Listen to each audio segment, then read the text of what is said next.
Welcome back to another YouTube video. Time to talk about AEW and NXT. AEW starts off with the Young Bucks versus Hybrid 2 non-title match. Young Bucks said Hybrid 2 can beat us, they get a title shot. They lost.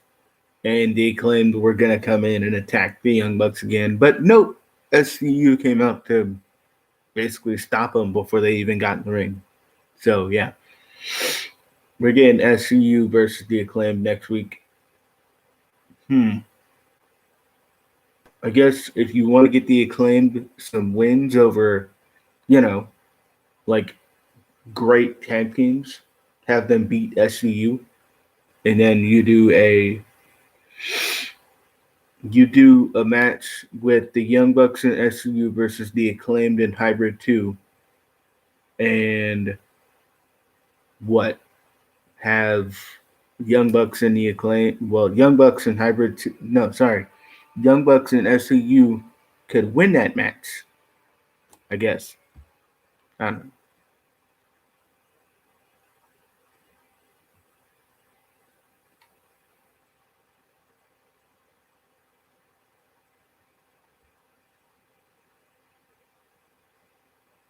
Wait.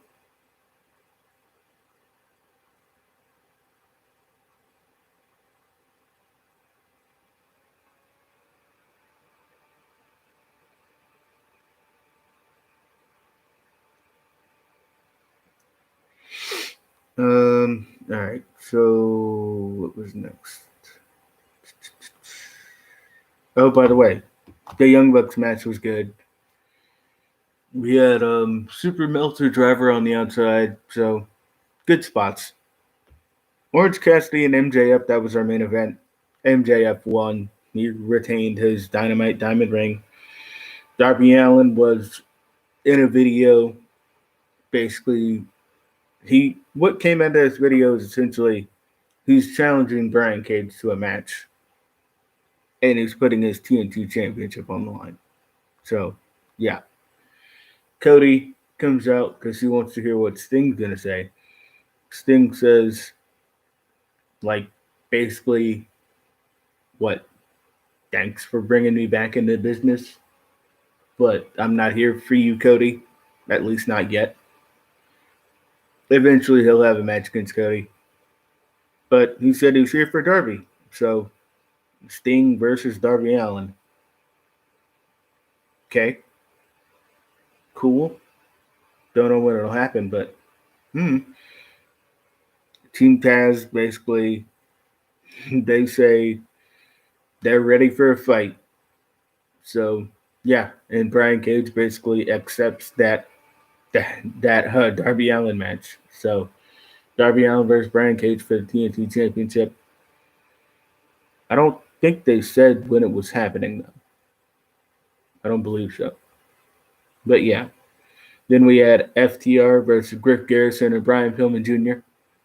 FTR win, obviously. Um, Match was good. Brian Pillman Jr. has always been a great wrestler to me, and Griff Garrison's pretty good. He looks like Jungle Boy, but he's not as good as Jungle Boy. Um, Hangman Page was looking for some partners to do a 3-on-3 match. So Private Party and Matt Hardy versus Hangman Page and two members of the Dark Order, John Silver and Alex Reynolds. Hangman Page makes a note to say he's not joining the Dark Order, he's just teaming with them. Then we had 10 of the Dark Order versus Dustin Rhodes. Dustin wins, and Dark Order try to recruit him. They make a reference to Seven, that old WCW character that Dustin had back in the day. They gave him that character for literally one promo. He shot on the character, and then it was done.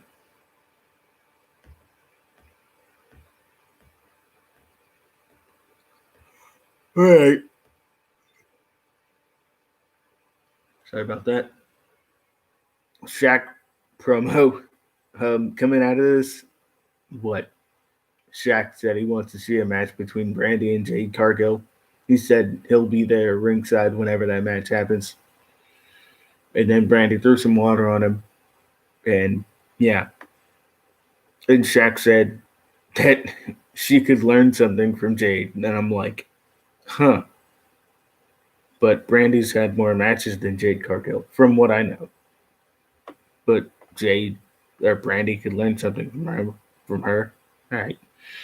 Inner circle segment. They're not breaking up. They're all gonna work together until they break up, or until Sammy quits, because he said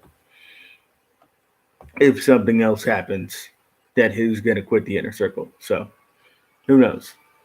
Eddie Kingston, Butcher, and Blade beat Lance Archer, Ray Phoenix, and Pentagon was injured. So the way they got out of that was put Pentagon through a table, have the referees take him backstage. And so, yeah, it was 3-on-2. So, of course, the heels were going to win, right? As they should. Any 3-on-2 advantage with the heels should win every time. But, yeah, match was good, though. Phoenix did his usual stuff. Lance Archer did his usual stuff. Then we have, oh, yeah, Jade Cargill and Nyla Rose are beating up somebody else. They beat up Red Velvet. And Big Swole and Serena Deeb coming in to make the save. And then Ivelisse and Diamante are pushing them behind them. Next week, we're getting Big Swole and Serena Deeb versus Ivelisse and Diamante. Ivelisse and Diamante are heels, by the way. I don't think I've said that, but yeah, they are heels. Abaddon versus Tesha Price. Abaddon wins, obviously. Tesha Price was scared of Abaddon. So yeah, Hikaru Shida comes down to make the save, and then she hits Abaddon in the head with the candlestick, and then Abaddon does the sit up thing, a la Kane and the Undertaker, obviously.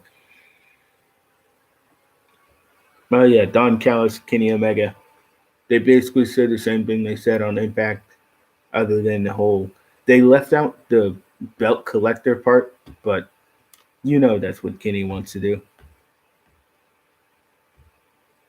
Then we get a couple of announcements for next week. We have Cody versus El Helico. We have Hangman with the two members of the Dark Order versus Matt Hardy and Private Party.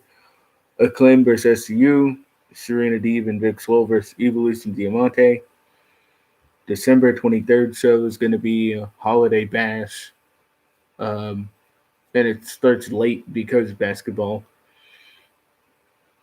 December 30th is going to be New Year's Smash with Chris Jericho on commentary. January 6th is going to be New Year's Smash Part 2 with Snoop Dogg as a special guest. By the way, the Undertaker and Snoop Dogg shirts are gone because WWE got wind of Snoop Dogg showing up on AEW. So yeah, those shirts are gone. Don't be surprised if Sasha Banks' theme song is changed because Snoop Dogg is rapping in that song, obviously. All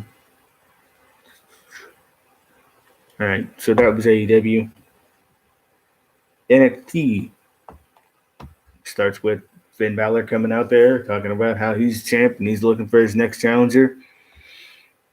And a whole bunch of people come out.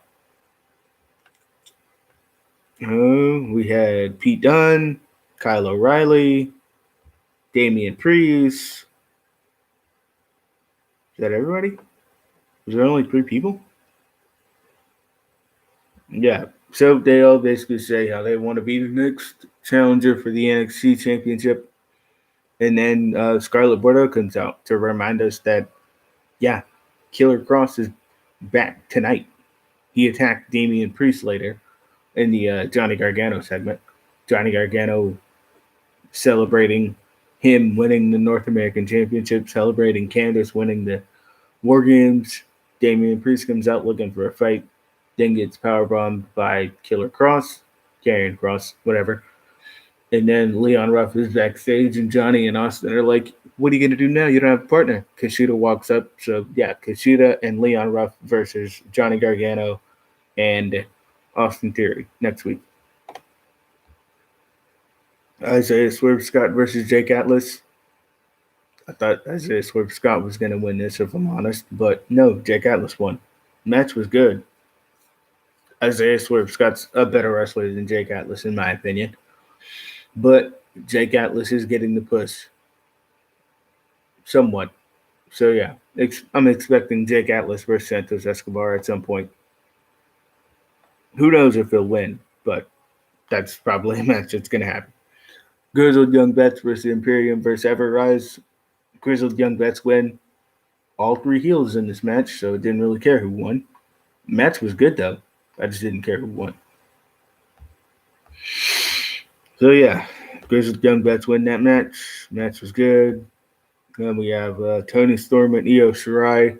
They're brawling backstage. It leads to the ring where Tony Storm's about to get hit with a moonsault and then rolls out of the ring. And then Ember Moon comes down and attacks her, rolls her back into the ring, and then Io Shirai hits the moonsault. So, yeah, NXT Women's Division still as good as it was. Tommaso versus Cameron Grimes. Tommaso wins, as he should. And then Cameron Grimes goes outside and starts talking to Timothy Thatcher, and Thatcher puts him in a, well, what does he put him in an ankle lock, right? Or a heel hook or something like that. And then like trips him up. He doesn't like full on tap him out or nothing. But yeah, Ciampa and Thatcher's matches are going to continue because Thatcher was watching Ciampa's match. Ciampa watched Thatcher's match. So yeah. I literally talked about the Johnny Gargano celebrating thing already. Boa and Xia Li are going through some extensive training with some random person. Pete Dunne and Killian Dane. Match was good. Pete Dunne wins, as he should, because he's building up his new heel character. Oh, Pete Dunne was the other person that came out. That's right. Because he was making it. He made a joke about Leon Ruff. And then Raquel Gonzalez versus Ember Moon. Raquel Gonzalez beats Ember Moon. She's getting a push too because she won War Games, so they got to push her to the championship, right? Will she win the championship? I don't want her to, but she might. Yeah, that match was good. Tony Storm comes out after the match to try and attack Ember Moon, and Rhea Ripley comes out to make the save. Rhea Ripley versus Raquel Gonzalez will happen again. Probably, next week? Something like that. Anyway, that's everything. Be sure to like, share, and subscribe, and I'll see you guys on Saturday. Saturday. All right. See you guys then.